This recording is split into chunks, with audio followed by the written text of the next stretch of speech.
Hello class, so we are starting week 3, which is the last week of new material. And as you may have seen on the due dates and in the announcement, I've decided to extend this one a little bit more.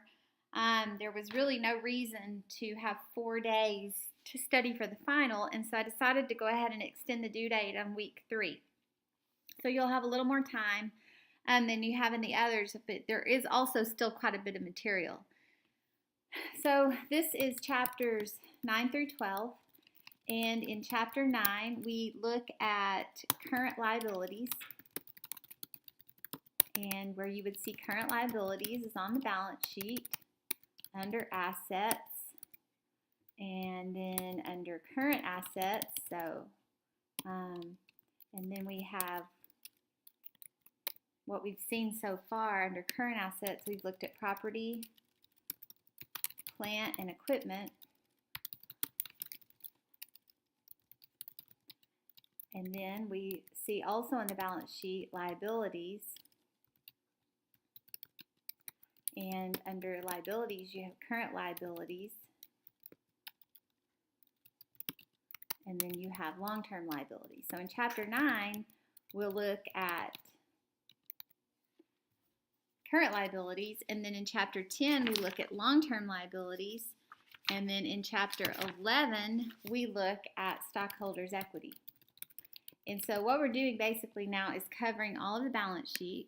Balance sheet would be the heading for all of this, and we've already looked at current assets, property, plant, and equipment. So now we're moving down into this part of the accounting book. And so in current liabilities, some of the things we'll look at is accounts payable. So if you had some typical current liabilities on a balance sheet, you would see accounts payable. You might see payroll taxes payable. You might see salaries payable. And so we'll look at all of these as we go through chapter 9. The homework has already been posted. We have a couple of problems on payroll. Everyone at some point in their life is going to get a payroll check. And not only are we trying to teach you the accounting side, but we also want to teach you the customer side of accounting. And so you'll see in this chapter how a payroll check is calculated and maybe get a better understanding of what your paycheck looks like. And then in chapter 10, like I said, we get into long-term liabilities. And so some long-term liabilities that we might look at as we go through this chapter are bonds. And I'm not going to get a whole lot into what bonds are in this introductory video, but when you get over into chapter 10 and you start reading on page 436, you'll get a better understanding of what a bond is. And there's a picture of one on page 437. There's a picture of an actual bond. And so we would have bonds payable. Another thing that you will see in long-term liabilities is a notes payable. And so a bond, just kind of back up a little bit, basically a company can sell a bond for cash. So it's a way to finance. And then they pay that back. You can sell a bond at a premium. You can sell a bond at a discount. And it all depends on the market rate of the bond. And we'll get into that in chapter 10. And then in chapter 11, like I said, we start talking about stockholders' equity. And let's see, let me find an example. We get over into, I can't find a good example real quick, but in your stockholders' equity section, you're going to see common stock. And this is similar to a bond, but with a common stock, and many of you heard of, say, for example, I'm going to buy stock in Walmart.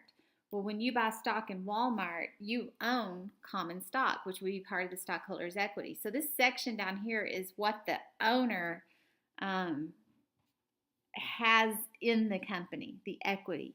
You could see common stock. You could see preferred stock, which is just a different kind of stock.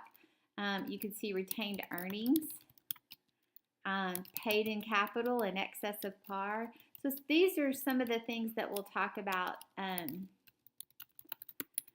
when we get into chapter 10. And then finally, when we get over to chapter 11, we look at the statement of cash flows. And so far in this book, we have looked at the income statement, we've looked at the balance sheet, and now we're looking at the statement of cash flows. In the statement of cash flows, there's two methods. There's the direct method, and then there's the indirect method. The indirect method is what we will focus on. It's the most commonly used. And what we do with the indirect method is we take net income and we reconcile that to the change in cash. And for a lot of business owners, the statement of cash flows is easier for them to read because it's actually what happened to my cash.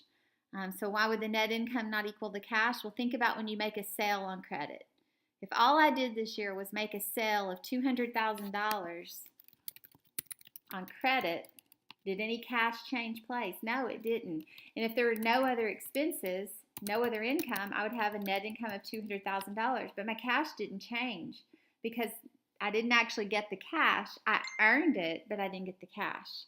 And so that's why we have to reconcile the two. And then once we're finished with chapter 12, so kind of go back over here to give you an idea of where we are.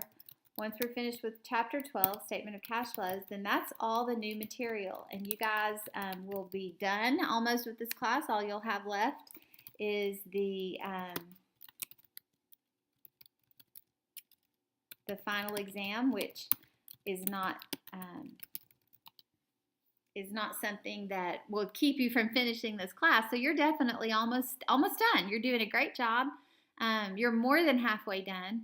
And once you complete exam 2, which is due tomorrow night at midnight, today's Monday, then we get into this last section and you're on the downhill slide and you're doing great and you've done an amazing job getting through this class. So welcome to week 3. I look forward to working with you. Remember, always email me, call me, call my cell phone. I've given you the number. If you have questions or have concerns or problems, I'll be happy to help you. Thanks so much, and I will be posting the rest of the videos for the rest of the class here in the next day or two.